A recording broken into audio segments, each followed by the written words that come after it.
शिमला में हमारा दूसरा दिन था और भूख के कारण हमें नाश्ता मंगाना पड़ा। नाश्ता करते करते हम सोच रहे थे कि इसका पैसा कौन देगा। मैं और हिमांशी हमारे बीच पैसा नहीं लाना चाहते थे। ये बात होटल वालों को पता लगी तो उन्होंने हमें होटल से बाहर निकाल दिया। होटल वालों की ऐसी हरकत पर मुझे बहुत गुस्सा आया। फिर क्या था, मुझे वो गुस्सा पीना पड़ा। गुस्से में चलते चलते मैं बहुत ऊपर आ चुका था। मेरे फेफड़े जवाब दे चुके थे और मुझे मम्मी की भी याद आ रही थी। मेरी शक्तियों का गलत यूज हो रहा है माँ। माँ मैं आ रहा हूँ माँ। मेरी टांगों ने भी मेरा साथ छोड़ दिया था। उनका कहना था वो मुझे सपोर्ट नहीं करेंगी, पर मैंने हिमांशी का साथ नहीं छोड़ा था क्योंकि कमजोरों की मदद करना मेरी आदत थी। हम बस चलते जा रहे थे क्योंकि किसी ने हमें समझाया था जिंदगी में कुछ भी हो जाए रुकना नहीं। इसलिए हम चलते चलते लोगों से बहुत दूर शिमला आ चुके थे। लोगों से बचने के लिए मैं छुट्टी पर निकला था, पर मुझे पता नहीं था लोग भी मुझसे बचने के लिए छुट्टी पर निकले थे। दुख मुझे इस बात का था कि ये बात मुझे शिमला आकर पता चली, पर अब इस बात का कोई फ़ायदा नहीं था क्योंकि हम सबको पता था हमारे साथ मोए मोए हुआ है। ये तो मेरे साथ वही बात हो चुकी थी कि आ बैल और मुझे मार। छुट्टी पर आया था पर यहाँ पे इतने लोग देख के मेरा मोए मोए हो गया। तभी मुझे एक लड़की मिली जो मेरे साथ फोटो कराना चाहती थी और वो दावा करती थी कि वो मेरी सबसे बड़ी फैन है। मुझे इस लड़की पर तरस आ गया। मैंने इसको बोला चलो इसी बात पे साथ में शिमला घूमते हैं। जिंदगी में मुझे कुछ तो बड़ा करना था।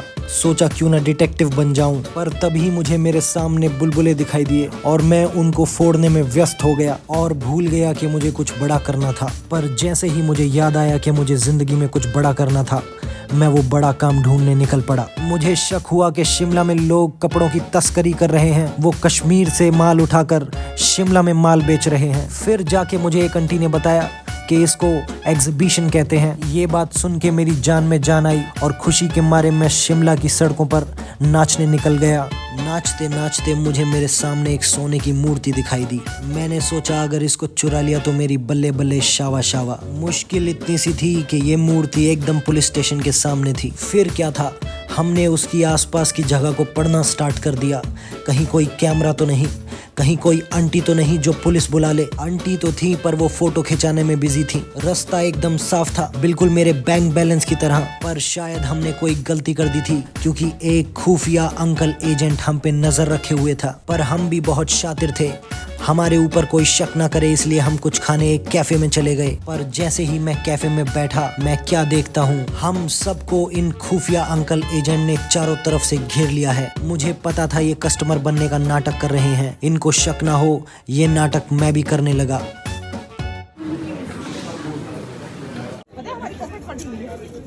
पॉकेट फटी हुई है, चल हाथ तो आ ही जाएंगे, पैसे मत रखियो बस। प्लान हमारा फेल हो चुका था, उम्मीदें टूट चुकी थीं और इंतज़ार करते करते शाम हो रही थी। यूं ही जिंदगी तमाम हो रही थी।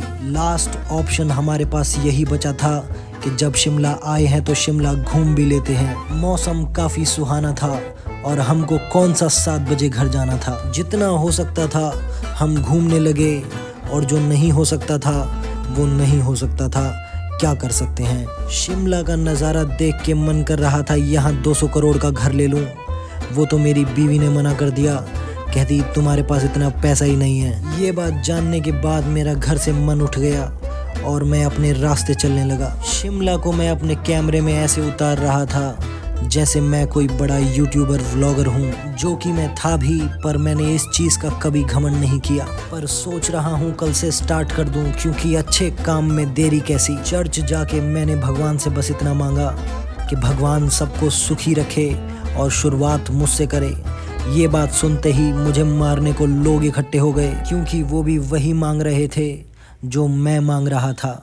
शाम तक बहुत ही उदासी भरा माहौल हो चुका था क्योंकि हम पूरा दिन शिमला में चिल करके थक चुके थे।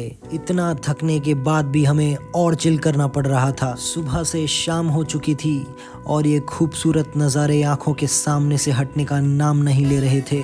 इसलिए थक हार के मुझे ही अपना मुंह फेरना पड़ा। मैंने इसे इग्नोर करने की बहुत कोशिश करी, पर मैं जिधर भी मुंह फेरता मुझे कोई ना कोई खूबसूरत नज़ारा फिर दिख जाता और मैं ना चाहते हुए भी मजबूर हो जाता था इंजॉय करने को। अब तो बस हद ही हो चुकी थी।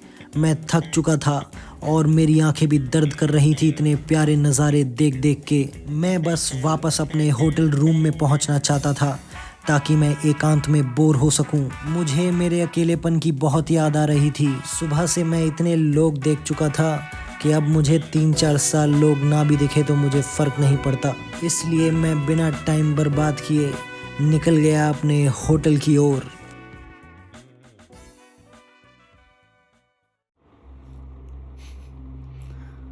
दोस्तों, देवियों, सजनों, यहाँ काफ़ी इंटेंस सिचुएशन चल रही है। हम जिस होटल में आए हैं उस होटल में हमें लगता है और कोई भी नहीं है और यहाँ का स्टाफ बाहर से ताला लगा के जा चुका है। हमारे पास फ़ोन करने के लिए इमरजेंसी नंबर है पर यहाँ नेटवर्क भी नहीं है और सबसे बड़ी दिक्कत ये है कि हम सबके रूम्स अलग अलग फ्लोर्स पर हैं। रूम्स का नाम फूलों पर रखा गया पर हम ये चाहते हैं कि इस दिन के बाद हमारे ऊपर फूल अर्पित ना हो।